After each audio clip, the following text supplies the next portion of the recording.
좋아요, 알림 설정까지. 네, 안녕하세요. 반갑습니다. 이경민 부동산의 이경민입니다. 자, 이번에는 재건축에 대해서 좀 얘기해 보도록 하겠습니다. 공공 재건축이던, 공공 직접 시행 재건축이던, 조합이건 토지 등 소유자 분들이건 안 한다.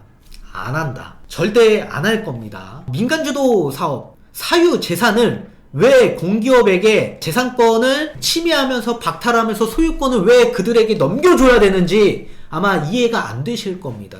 아니, 왜 남의 재산권을 공기업이 뺏어가려 하죠? 왜 내 소유권, 왜 내 땅을 내가 노후화돼서 우리 주민들끼리 아파트 짓겠다는데 왜 못 짓게 하죠? 왜 본인들이 짓겠다라는 거예요? 그럼 결국 득가시를 따졌을 때 득이 뭐가 있을까요? 득이 없어요. 실효성이 없다라는 얘기입니다.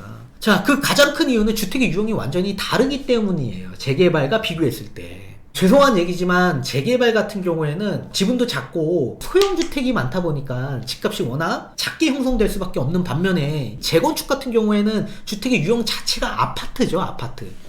근데 보통 재건축이 많이 몰려있는 지역이 어디예요? 강남 일대, 이 동남권 일대가 제일 많은데 그런 일대에 사실 이 아파트 재건축 지금 얼마입니까? 평당 1억이에요. 평당 1억. 신축이랑 거의 맞먹습니다. 강남 일대 보십시오.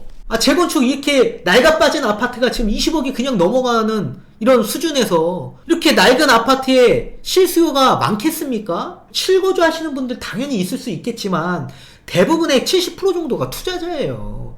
그럼 뭐예요? 결국엔 시간적 여유가 많고 자본의 여유가 많으신 분들이 재건축 갖고 계신다는 얘기입니다. 그분들이 왜 합니까? 미쳤다고. 득과 실 중에 실을 선택해서 공공 직접 시행 재건축으로 가겠습니까? 절대 그런 일은 없다. 있을 수가 없다. 안 할 거다. 나 같으면 안 합니다. 저 같으면 절대 안 합니다. 그리고 재개발과 비교를 했을 때 사실상 아파트의 지분율이 굉장히 높죠. 특히나 옛날 아파트들의 지분이 굉장히 크잖아요. 그렇기 때문에 재개발 쪽보다는 분담금에 대한 부담이 조금 적게 느껴지실 겁니다. 그리고 언젠간 되는 것들이에요. 사실상 이 재개발 쪽은 이제 공공사업 성격이 강하다라 그랬죠. 근데 이 재건축은 내가 살고 있는 아파트가 그냥 노후화된 거예요. 그러다 보니까 사업성이 좋아질 때까지 기다리면 되는 거예요. 사업성. 아니, 정부 정책이 언젠가는 바뀌겠지. 이 기조가 계속 가지 않을 거 아닙니까? 정권이 바뀌면 정책이 바뀌는 겁니다. 이제 서울시장 공백입니다. 여태까지 박원순 전 서울시장님께서 내세웠던 이런 재건축에 대한 규제 정책이 계속 기조됐다가 이제 앞으로 서울시장이 다시 바뀌면 어떻게 될지 모르겠고 문재인 정부 임기가 얼마 남지 않았습니다. 1년밖에 안 남았어요. 기다려보겠다 이거예요. 정권이 바뀌면 정책이 바뀔 수밖에 없는 상황이 나올 거고 바뀔 때까지 기다려보겠다. 사업성이 좋아지고 규제를 어느 정도 풀어주고 본인들에게 득이 되는 시기에 진행하겠다는 얘기예요. 왜? 시간적인 여유와 자본의 여유가 많으신 분들이기 때문에 그렇다는 얘기입니다. 그리고 청산하는 방식 자체가 또 다르죠. 만약에 똑같아요. 재개발이건 재건축이건 조합에 동의를 안 하면 청산을 해야 됩니다. 다만 그 방식 자체가 다르다는 얘기예요. 재개발은 수용하는 방식이고 개발이익을 배제한 금액을 그냥 산정해서 똥값에 그냥 받아서 그냥 청산받는 거고 재건축은 매도 청구하는 겁니다. 매도 청구. 그러면 이게 아파트가 될 때 얼마만큼 개발이익이 될 건지 개발이익까지 포함된 금액을 산정해서 매도 청구가 되는 거예요. 근데 이거를 재개발처럼 똑같이 전면 수용한다? 그냥 똥값에 받아서 그냥 감정평가 따가지고 주겠다? 이런 말 아닙니까 거의. 누가 할 거예요 누가. 만약에 했다가 내가 반대하다가 갑자기 나보고 청산받으라고 한다면 전면 수용한다면 어떻게 할 거예요. 안 한다. 그럴 일도 없겠지만 안 할 겁니다. 그 이유가 앞서서 민간 주도 사업이기 때문에 그래요. 재개발은 그 주변이 너무 지저분한 거야. 우리 집만 지저분한 게 아니야. 동네 자체가 지저분한 거예요. 접도율도 굉장히 낮고 인구 밀도도 높고 노후도도 엄청나게 됐고 이런 기반시설 상하수도 개선 안 되어 있고 도로 개선 안 되어 있고 이런 반면에 재건축은 뭡니까? 기반시설이 워낙 좋은 지역일 때 그냥 건축물만 노후된 거예요. 자, 그러다 보니 이 건축물만 허물고 다시 건축물을 새롭게 짓기만 하면 돼요. 내가 살 집이니까. 지역마다 조금 편차는 있을 것 같습니다. 특히나 이제 재건축이 있는 강북 지역 일대 소규모 세대수가 워낙 적게 형성되어 있는 아파트, 특히나 그런 아파트들은 이제 용적률을 완전히 다 쓴 아파트들 많잖아요. 도저히 이건 재건축 못하고 리모델링 가야 되는 상황에 놓여있는 재건축 단지들이 몇 있을 겁니다. 이런 아파트에선 고민을 좀 하겠지. 특가시를 한번 따져보고, 아 도대체 리모델링 갔을 때와 공공재건축으로 갔을 때에 한번 특가시를 따져봐서 사전 컨설팅 한번 넣어보겠죠. 근데 결국에는 안 할 겁니다. 그리고 종상향 시켜주고 용적률 120% 해주고 층수 제한 해주겠대. 그리고 개발이익의 10에서 30%까지 해주겠대요. 아니 개발이익을 본인들이 짜봤냐고요. 만약에 비례율, 사업성이 낮아지면 어떻게 할 거예요. 그런 사업성에 대한 명확한 기준이 없는데 그걸 어떻게 10에서 30% 무슨 어떻게 해줄 거냐고요.